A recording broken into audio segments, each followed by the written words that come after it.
because it's the first time I've seen colored glass in one of these pavilions. Once we stepped through the Hall of Joyous Feasts, there was another small courtyard featured a massive Hu stone piece. Huge, much broader than the stones we've seen before. The rock itself is a true piece of art. And just standing back on the porch of that little pavilion, you can contemplate this rock for ages. But the tease is that there's these little doorways in the side of the courtyard that lead you directly out into the garden. So if you want to take a shortcut, you can slip through one of those little side doors out into the garden. If you don't take the shortcut, you take a longer route through the most beautiful little crabapple blossom shaped gate. And you go through that, you're confronted with this beautiful pavilion off to the right-hand side. And when you sit in this pavilion, you're looking out at the mountain, the first sight that you have of this incredible rockery. The rockery has a lot of depth and dimension to it, and you don't quite know how to make it out. It's so massive and so large. People actually are walking on it and in it and experiencing it from different directions and going through the different holes and caverns. This rockery is really, really old.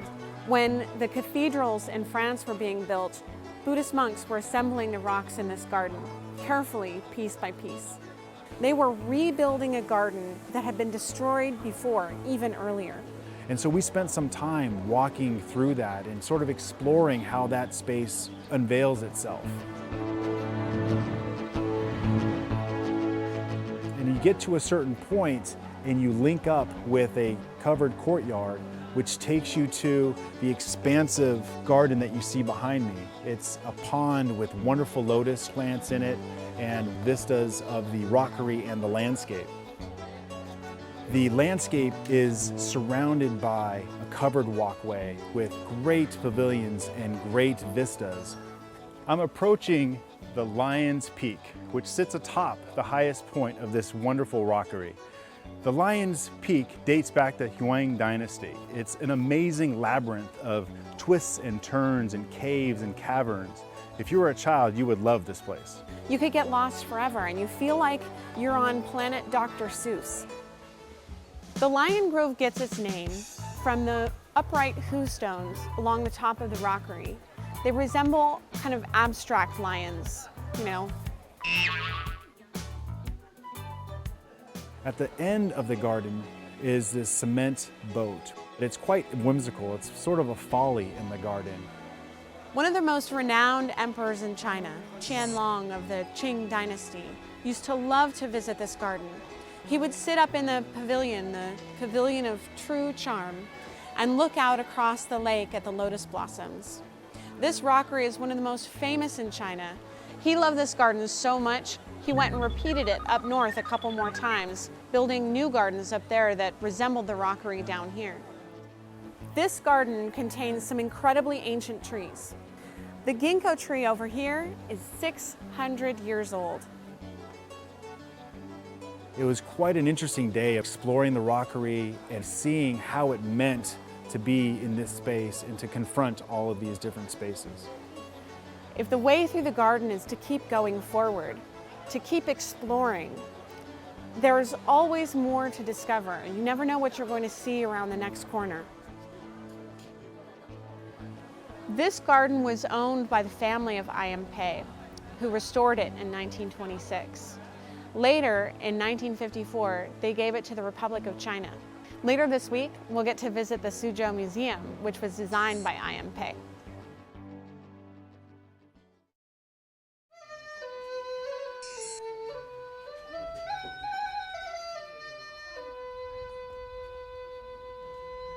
Today we ventured out of Suzhou, about an hour and 20 minutes south to the water town of Tongli.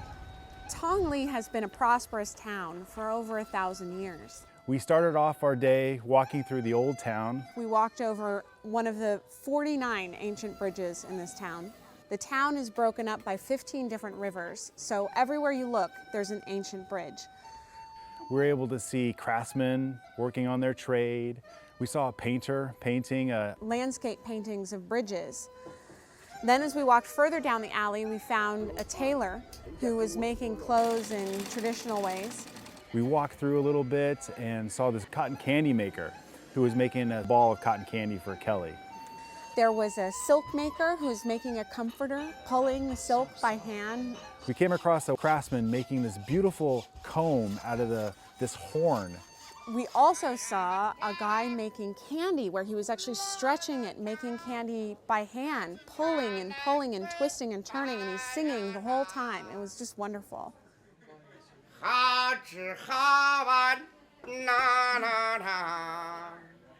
We finished our walk and ended up at this gondola ride. So we step out into the gondola and we get to sit on the front of the boats and hang out over the water as the boat drifts down the canals. It's this wonderful trip around the water town, and it's lined with shops and restaurants and walkways and pathways. There's camphor trees and sweet olive, and they're so tall that the branches meet in the middle, and it's like you're going through a cathedral of trees. We're floating under the canopy of 50-foot tall camphor trees, which are just beautiful, and the shade is deep. I can hear the birds singing, and I think my heart is breaking. It's such a powerful experience. The water, the play of the light, the sound of the birds. It's so incredibly beautiful here. I can't stand it. The beauty of everything around you allows you to reflect the water, the trees, the gentle swaying of the gondola really allow you to be with yourself. Even amongst all these people, there's a sense of serenity here. I can just imagine these canals. Hundreds of years ago, people walking along with their sweeties. It reminds me of Venice, very romantic.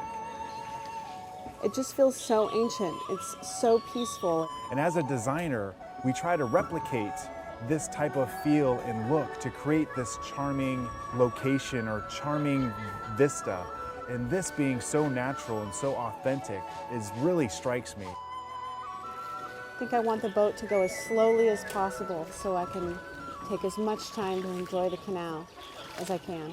When I see the space and I'm floating through this wonderful gondola, and it just reminds me of all the people that I love and all the people that are around me and the good fortune that I've had in my life to be at this point in my life.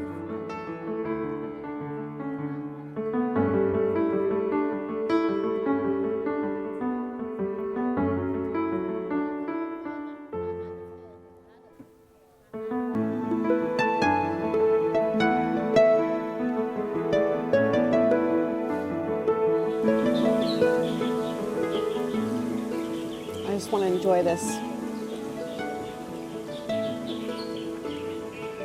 A space like this is like a dream. It's like a dream that you only see a few times in your lifetime. And to be lucky enough to be here today, it's one of those days in your life you'll always remember.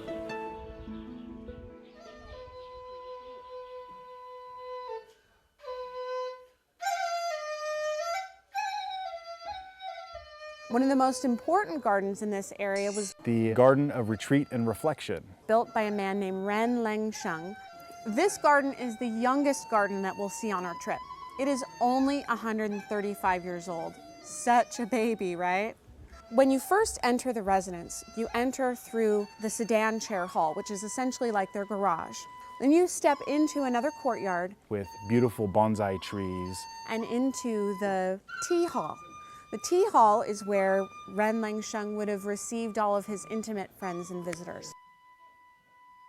And then the hallway in the back is the more formal hallway, and that's where the government officials would sit and meet and have very important meetings. Once you're through the main hall, you kind of wind your way through a few more corridors. Finally, it opens out into the family courtyard. And the family courtyard has this incredible paving. I've been looking down everywhere I go, all of these gardens, because the paving is just extraordinary. Our guide was telling us that the painter who helped to design this garden, his concept was that the light would come down through the magnolia and cast the shadows of the magnolia blossoms onto the paving, and the paving pattern captures that shadow of the magnolia blossoms. So it looks as if the magnolia blossoms have dropped everywhere on the paving. The garden itself is centered around this koi pond here, and the pavilions and towers create great vistas and views onto the pond. The koi create a great visual experience because there's always something going on in the water and always something for you to look at. When you're in the corners of the pond, traveling through the corridors around the garden from window to window, you're always looking at the pond from a different direction. This would have been the gentlemen looking at the pond, though. The women all stayed upstairs. They would have seen the pond from that window up there in their special room. But they love to sit up there, throw open the windows, and do their embroidery. And in fact, I have to tell you, it's the best view of the garden. You see the long view of the pond and the trees. The fall color is just starting in this garden, and you can really see the Japanese maples kind of come into the view. It's like a landscape painting, you know, you just want to paint it. This pond and this garden is really praised for its proximity and its closeness to the pavilions and the koi pond.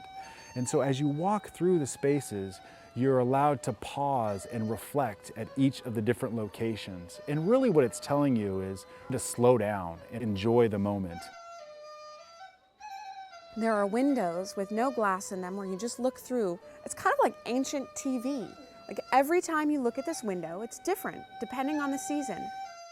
In the States, we're always moving so quickly through our space, and it's wide open and there's no reason to stop. We're just moving through quickly, and it's so nice to reflect, to just simply take life more slowly and to appreciate every moment and every stone, and every building has its own little character as it's leaning into your space.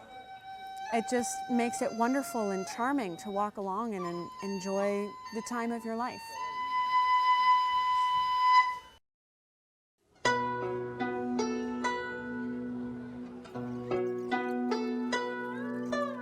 So here we are at day 4 at the Master of the Nets garden here in Suzhou. Which is the smallest garden of any that we'll visit this week. It's only about 1.5 acres. We started off our day walking through this really narrow marketplace, which led to this bright white courtyard. Surrounding the courtyard were these 20-foot high walls that were whitewashed and this white plaster. We started out our visit by coming in through the sedan chair hall. The really neat thing in the sedan chair hall was that there was an actual sedan chair. So we saw the way that the master of this garden would have really traveled around town, in a box with poles and men holding him up, carrying him along the road in this tilting box. The first thing that you would have seen coming into the sedan chair hall is this wonderful map of the garden, carved in wood with the details of the magnolia blossoms, the lotus flowers on the pond, the pagodas coming in from the walls. You would have seen a hint of what was to come. The halls here seem to be compatible with all the halls that we've seen so far, but yet the courtyards are more compact and more condensed. And I think it has a lot to do with the siting of this particular garden. It's in a very densely populated area in Suzhou. So I'm going to measure it here just to sort of see exactly how wide this courtyard is. Luckily thing is, my foot is actually 1 foot, so just measuring it. 3, 4, 5, 6, 8, 9, 10, 11. Probably about 11 feet wide is how wide this courtyard is, which is about half of what we've seen in typical gardens. We're seeing some patterns in the main reception hall everywhere we go. There's always a table across the back, a vase, and a marble mirror. The vase represents Ping, and the marble mirror represents Jing. The combination of the two represents safety and peace. The other pattern that we notice in the main reception hall is that the furniture is also always very perfectly placed, very square. That represented order in the family life. The father of the house would always sit on the right-hand side in the east, and the son would always sit on the left-hand side in the west. We visited the women's sitting room after the main hall, There was a couch with a table in the center. That would have been where they lounged, smoking, talking, eating while they were enjoying themselves. The main feature in the center of the women's sitting room is a round table which represented yin and yang. Women's sitting rooms always had a round table for that reason. This would have been my favorite room in the house. This is the reading room. The owners of these houses were scholars. He would have spent a lot of time in this room reading. I can just imagine how nice it would have been to sit and relax in this room after doing all my work, sit and lie down on this really nice cane daybed, looking out at the view of the garden. We're seeing more of those wonderful paving patterns everywhere and really detailed pebble mosaics. There was a crane that actually had a marble eyeball, and the crane was detailed with little pieces of glass. Once you step through the courtyard of the reading room, it opens out into the main garden. The main garden is all focused around one lake, which is roughly